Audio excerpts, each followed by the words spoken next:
uma supervisão mais forte e rigorosa. Cada uma delas terá de criar comitês independentes, compostos por profissionais altamente qualificados, para monitorar investimentos e as decisões estratégicas. Além disso, haverá auditorias anuais realizadas por entidades externas e pelo Tribunal Administrativo. Queremos um Estado que funcione à vista de todos, com transparência e boa governação, publicando relatórios claros e transparentes sobre lucros, despesas, dívidas e até situações de conflitos de interesse. Também vamos virar as nossas atenções para o setor mineiro. Na área da mineração, é hora de fazer justiça. Vamos reformar profundamente o setor, obrigando que concessões de minerais críticos sejam feitas por concursos públicos ou leilão, garantindo que os benefícios cheguem a quem mais precisa, que é o nosso povo. Além disso, vamos assegurar que as comunidades locais afetadas pela mineração recebam benefícios reais, como royalties, empregos e programas de desenvolvimento social ou responsabilidade social. O tempo de exploração irresponsável vai acabar. Gestão de concessões e parcerias público-privadas. Temos todos de cuidar melhor do que é nosso. Vamos mapear e renegociar todas as concessões e parcerias público-privadas para assegurar que tragam mais benefícios para o Estado e para o povo. Estas renegociações também vão tornar os processos mais acessíveis e menos custosos para o setor privado e os cidadãos, porque acreditamos que o desenvolvimento deve ser justo, inclusivo e equilibrado. A nossa autoridade tributária será reforçada, com mais independência e capacidades, para que possa arrecadar mais recursos de maneira eficiente. Para garantir que todos contribuam de forma justa, introduziremos preços de referência internacionais de cálculo de impostos sobre importações e exportações, além de fortalecer a fiscalização e a coordenação entre as entidades do governo. Vamos também nos adaptar à era digital. É fundamental tributar as transações digitais realizadas no nosso país. Assim, com novas legislações e mudanças estruturais, os impostos dessas operações serão retidos diretamente, garantindo que cada atividade contribua para o desenvolvimento nacional. Vamos também simplificar e tornar as isenções fiscais mais justas. Vamos eliminar aquelas que não trazem benefícios para a nossa economia, sobretudo para o nosso povo, protegendo sempre os setores sociais. Também criaremos um novo sistema de concessão de isenções individuais, eliminando qualquer espaço para decisões arbitrárias e assegurando que essas isenções sejam sempre justas e bem fundamentadas. Porque estamos a lutar para a nossa independência econômica, queremos um futuro onde o desenvolvimento seja acessível a todos. Por isso, vamos criar o Banco de Desenvolvimento de Moçambique, que terá a missão de estruturar, financiar e impulsionar projetos estratégicos para o progresso do nosso país. Com os recursos gerados por ativos do gás natural, vamos capitalizar esse banco e investir de imediato em projetos que transformem a vida dos moçambicanos. Teremos o pagamento de serviços simplificados e seguros. Para isso, vamos implementar plataformas únicas e obrigatórias para todos os pagamentos de Estado, como fizemos referência. A responsabilidade social das empresas também terá o nosso olhar. Uma declaração do presidente Daniel Chapo está a gerar debate entre os moçambicanos. Durante um discurso público, o chefe de Estado afirmou que o povo de Moçambique gosta tanto dele que não quer vê-lo sair da liderança do país. Segundo Daniel Chapo, os resultados alcançados pelo seu governo demonstram que o país está no caminho certo. O presidente destacou ações realizadas em diferentes setores e defendeu que a população reconhece os esforços feitos para melhorar as condições de vida dos cidadãos. As palavras do chefe de Estado rapidamente ganharam destaque nas redes sociais e nos meios de comunicação. Enquanto alguns apoiantes consideram a afirmação uma demonstração de confiança popular, outros entendem que a realidade vivida por muitos moçambicanos é diferente da apresentada no discurso oficial. Mas afinal, o país está realmente tão bem como afirmou o presidente? E o que pensam os cidadãos sobre estas declarações? É o que vamos analisar a seguir. Vamos concretizar e centralizar a coordenação das ações de responsabilidade social corporativa das empresas públicas, garantindo que essas iniciativas estejam alinhadas com as prioridades nacionais. No caso de multinacionais do setor de recursos minerais, os planos de investimento em responsabilidade social precisarão da aprovação do governo e estarão orientados por prioridades específicas do nosso governo e do nosso povo. Trabalharemos com os nossos parceiros internacionais, unindo esforços para coordenar as ações de desenvolvimento social e econômico do nosso país. É hora de arregaçarmos as mangas e criarmos oportunidades que cheguem para todos os moçambicanos, independentemente da sua filiação política, religiosa ou etnia, principalmente a nossa juventude e a todas as empresas e a todos os cantos deste nosso belo Moçambique. Vamos implementar mudanças no regulamento de compras do Estado, como fizemos referência, na criação do ambiente de negócio para o setor privado. Para melhorar o ambiente de negócios, combater a corrupção e facilitar o crescimento das empresas, faremos uma revisão ampla de toda a legislação relacionada com licenciamento, taxação, funcionamento e fiscalização da atividade econômica. Isso reduzirá os processos, custos e prazos para as empresas entrarem em operação. Vamos apoiar iniciativas empreendedoras. Sobretudo, reconhecemos o fato de que as mulheres e raparigas, que são a maioria da nossa população deste belo Moçambique, ainda enfrentam desigualdades que as impedem de alcançar o seu verdadeiro potencial. Esta realidade merecerá a nossa maior atenção. O nosso governo criará programas que vão elevar a capacidade das mulheres para se tornarem líderes, empresárias e gestoras de topo. Vamos apoiar iniciativas empreendedoras lideradas por mulheres em setores como agricultura, turismo, energias, infraestruturas, negócios, tecnologia e microfinanças. E seguro, tornando a mulher numa participante ativa na transformação rumo à independência econômica que todos nós almejamos. Também vamos eliminar exigências desnecessárias, como as distâncias mínimas para as farmácias e postos de combustíveis, e removeremos as restrições de horários de funcionamento do comércio. Ampliaremos o licenciamento automático para quase todas as atividades econômicas, com exceção daquelas que apresentam riscos elevados de saúde pública ou segurança do Estado. Estas medidas visam dar o início a este passo, que é a independência econômica deste nosso belo Moçambique. Aceleraremos a digitalização dos serviços públicos, criando uma plataforma única para ampliar e integrar todos os processos administrativos de pagamentos. Para liderar esta transformação, criaremos o Ministério de Comunicações e Transformação Digital. A Agência de Modernização e Administração do Estado e um Gabinete de Coordenação de Reformas e Projetos Estratégicos do Governo.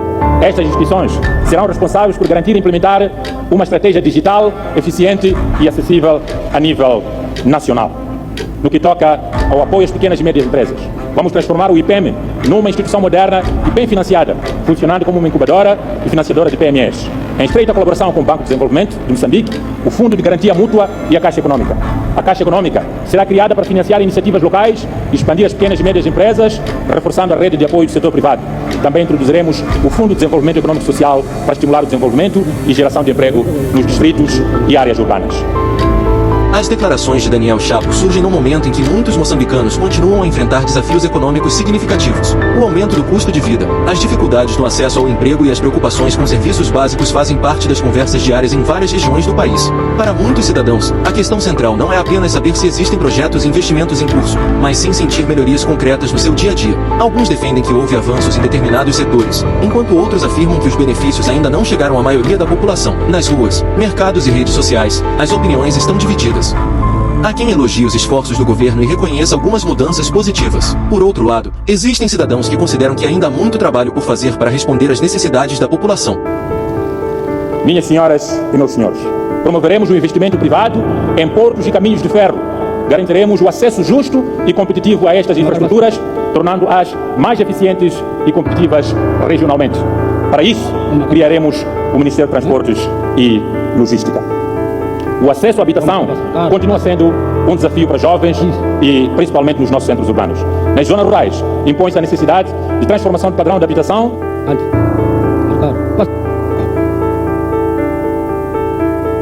mercado imobiliário para reduzir o custo da habitação e materializar infraestruturas de terra. Vamos facilitar o turismo. Reformaremos o sistema de vistos para atrair turistas e investidores, ampliando isenções e simplificando processos. Melhoraremos as condições operacionais e processos nos postos de entrada, tornando os nossos aeroportos locais de boas-vindas que refletem a hospitalidade do moçambicano sem descurar os aspectos de segurança. Vamos criar um fórum de transparência do setor de petróleo e gás, instituição na qual farão parte membros do governo, da sociedade civil e outras partes interessadas para discussão e análise de contratos, ganhos do governo e monitoramento do uso de serviços e receitas de petróleo e gás. Esta participação ativa da sociedade civil na proposta da alocação de fundos do setor visa contribuir para um ambiente de transparência e reforço da confiança pública, tal como já está a acontecer com o Fundo Soberano. Por isso, minhas irmãs e meus irmãos, durante a nossa campanha, ouvimos relatos de jovens desempregados, agricultores sem acesso a mercados, professores sem recursos básicos e famílias que lutam para garantir o pão de cada dia. Estas não são apenas estatísticas, são histórias reais. Vidas que refletem as dificuldades do nosso povo. Sabemos que as soluções não virão de promessas vazias ou medidas superficiais, daí estas mudanças. Elas exigem coragem, união e um compromisso inabalável com a justiça social e eficiência administrativa e o respeito pelo bem público e, sobretudo, pelo nosso povo. Na educação, não há desenvolvimento sem educação de qualidade. Ela é o motor que move as sociedades, transforma vidas e cria oportunidades para o futuro. No entanto, sabemos que o nosso sistema educacional enfrenta desafios significativos. Professores desmotivados, infraestruturas inadequadas e falta de recurso têm limitado o alcance dos nossos sonhos como uma nação. É por isso que, a partir de hoje, a educação será um pilar central da nossa transformação. Para isso, livros escolares gratuitos serão distribuídos tanto em formato impresso quanto digital, assegurando que nenhuma criança fique sem acesso ao material necessário no início do ano letivo. O processo de revisão dos livros será regulado para evitar desperdícios e garantir a sua disponibilidade no início do ano letivo. Investiremos na construção e renovação de escolas, especialmente em áreas rurais, para garantir que todos os estudantes aprendam em condições dignas. Novas escolas técnicas profissionais serão estabelecidas, construídas em províncias e distritos, conectando os nossos jovens às demandas do mercado de trabalho. Melhoraremos as condições de trabalho para motivar os professores, reconhecendo-os como agentes transformadores. Programas de capacitação serão oferecidos para garantir que os nossos educadores estejam preparados para os desafios do século XXI. A educação não é apenas um investimento em prédios ou materiais, mas nas pessoas que moldarão o nosso futuro.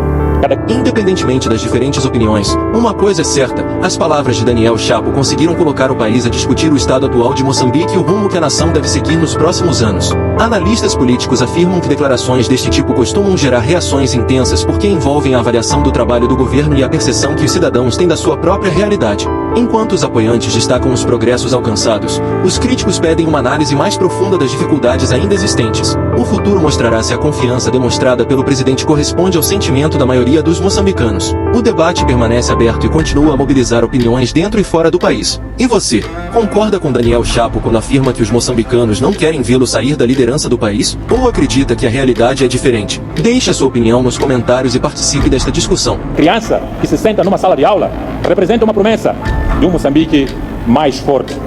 A saúde é um direito básico e temos que garantir o acesso universal a serviços de qualidade e uma obrigação do Estado esta.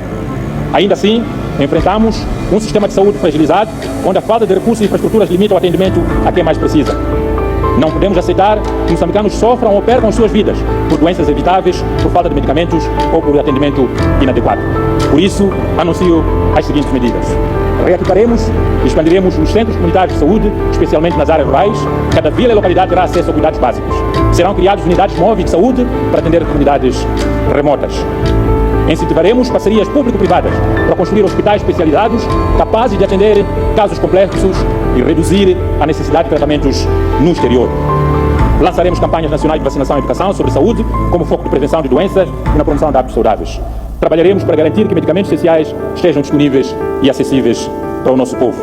Melhoraremos as condições de trabalho dos médicos e enfermeiros e agentes de serviço, fornecendo os equipamentos e materiais necessários para o exercício das suas funções. Porque a saúde não deve ser um privilégio, mas um direito garantido pelo Estado. As forças de defesa e segurança são os garantes da independência nacional, da soberania, da integridade territorial e do normal funcionamento das instituições de segurança dos cidadãos. Este setor merecerá a nossa especial atenção, dada a sua importância para a segurança do Estado. O nosso compromisso será com o equipamento das forças de defesa e segurança, em infraestruturas e meios modernos, por forma a permitir que as nossas forças respondam à altura os atuais desafios inerentes à segurança nacional, como é o caso do terrorismo em Cabo Delgado e os raptos com destaque para a cidade de Maputo. Apostaremos igualmente na valorização das forças armadas através da formação especializada, bem como da melhoria de condições de trabalho e de vida pessoal. Queremos também garantir um sistema de justiça que seja verdadeiramente independente, eficiente e acessível, que os juízes tenham a liberdade de tratar casos de corrupção ou outro tipo de crime, sem qualquer tipo de interferência. O nosso objetivo é que cada cidadão tenha acesso rápido e cuidados razoáveis à justiça. O diálogo político já começou, mas iniciaremos discussões sobre as possíveis alterações constitucionais, que vão permitir a transformação do Conselho Constitucional em Tribunal Constitucional, a criação do Tribunal de Contas, a transformação do Tribunal Administrativo em Supremo Tribunal Administrativo, a criação de tribunais intermédios para descentralizar a justiça e agilizar os processos. Combate ao crime organizado e aos raptos. Estabeleceremos uma unidade central dedicada à recolha, análise e partilha de inteligência sobre rapto e crimes organizados, fortalecendo a capacidade de resposta. Implementaremos um sistema de alerta de raptos e crimes violentos, permitindo que as ocorrências sejam amplamente divulgadas e os cidadãos possam denunciar de forma rápida e segura.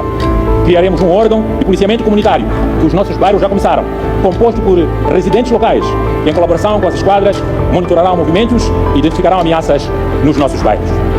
Instituiremos um serviço de assuntos internos, um órgão independente tutelado pelo Ministério do Interior e supervisionado por painéis civis. A sua missão será investigar possíveis más condutas atribuídas aos membros da Corporação Policial. Reforçaremos as instituições responsáveis pela investigação do crime, como o CERNIC, a Polícia e o Ministério Público, alocando mais recursos, equipamentos modernos e pessoal qualificado. Estes profissionais serão selecionados com base em princípios éticos rigorosos e treinados para combater a corrupção, os raptos, tráfico de drogas e seres humanos e órgãos humanos e o crime organizado de maneira prioritária. Buscaremos apoio e aconselhamentos de países amigos que já enfrentaram e superaram desafios similares, garantindo que aprendamos com as melhores práticas internacionais.